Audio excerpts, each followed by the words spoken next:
Hi, today I'm going to be talking about the book In Your Court by Kit Haley. This is a BL tennis romance that I honestly started reading because I thought it'd be kind of similar to Heated Rivalry. And I was right, it is kind of similar.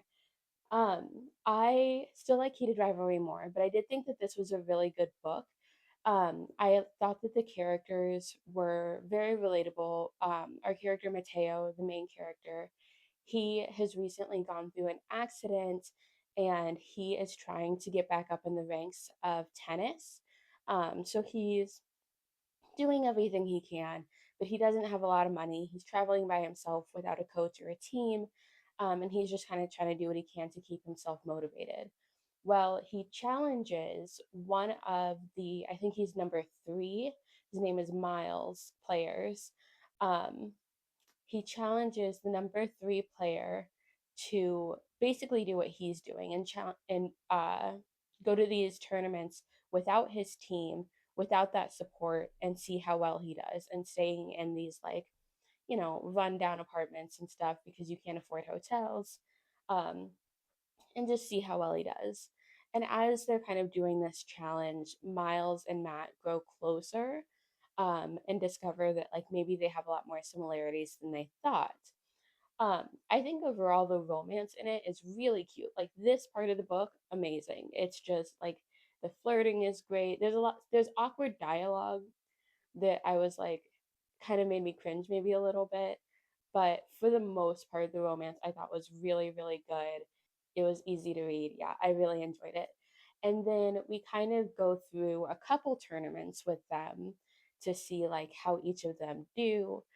Because Matt throughout this season is doing better and better. He's actually getting closer to where he was before his accident.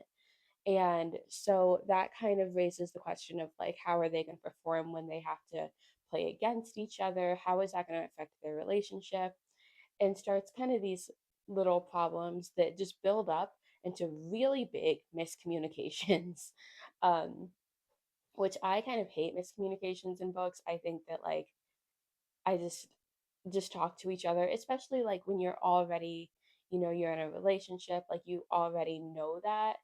Just have the hard conversation. But Matt is avoidant because he wants Miles to bring it up. Miles is avoidant because he doesn't want to bring it up. And so like just it's you spend a lot of time at the end of the book just wanting them to talk about these things because if they talked about it, it would probably get better. I gave the book 3.5 stars, I think mostly because of the miscommunication trope, like just and how long and how bad it went on for, because they'd address one issue and then immediately there would be like, oh, okay, well, we've addressed that, but now I want to talk about this other thing that happened and I don't want to push it or like, and it felt like it never really ended.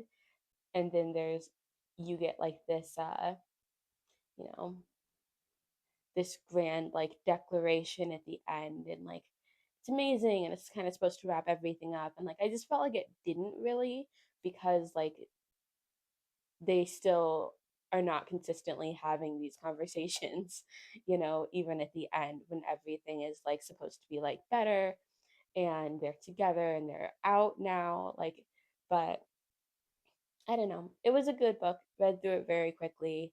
I think it was like a low effort read probably. Yeah, I liked it. I would probably recommend it actually. But I would say maybe just don't have like the highest hopes for it, just like 3-star level hopes for it. And if that's okay with you, then maybe in between, a series or something, you could read it and let me know what you think.